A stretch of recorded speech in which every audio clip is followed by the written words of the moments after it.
Sabi lang, ratipayo, yun, inabot sila ng dilubyo.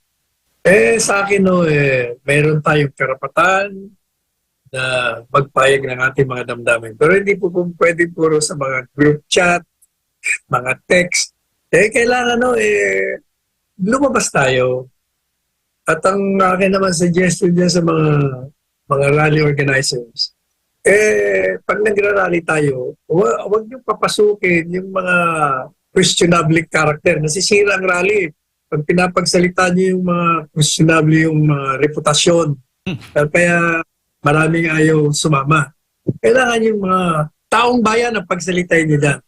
Saka si Presidente Duterte, yan, pagsalitain niyo dyan. Yan ang pinaka-figure na paniniwala ng tao kasi ang reputasyon niya is solid, hindi mo masisira. At yun ay nakikita sa lahat ng credible. So,